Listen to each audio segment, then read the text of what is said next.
let's get our lightsabers mounted, huh? Since I got the drywall fixed and this part repainted right here, I haven't put back up all the pops or my lightsaber. Let's go ahead and do that. I also have Rey's lightsaber I need to put up. Here's my Kylo Ren saber with my custom silicone, I guess. And here is Rey's lightsaber as well. And I do make and offer lightsaber mounts, and here are a few that I just printed out.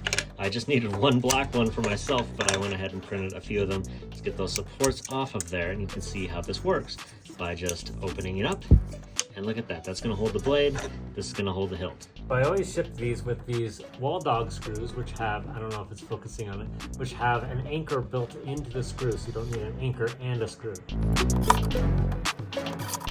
Okay, now that I've got the hilt holder on, I'm going to put it on there, rest it on there, and I'm going to figure out where I want the blade holder to be. And I want it just above the hilt because I don't want to really see it as much. So it's going to go right here. I actually have a hole there from the previous time I had this mounted, so I am going to put it there, but that's how I measure where it's going to be. I also use one of these wall dog screws for this because we certainly don't want it coming out. Screw it in, make sure it's on there. Well, we're good. And now it's time to mount the lightsaber. So you put it on the hilt holder and line it up with the blade holder and clip it in, and we're good. There we go. It's mounted nicely behind Kylo.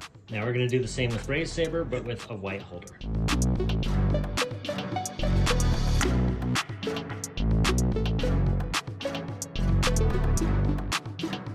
And now this is looking pretty dang cool, and they look even better lit up.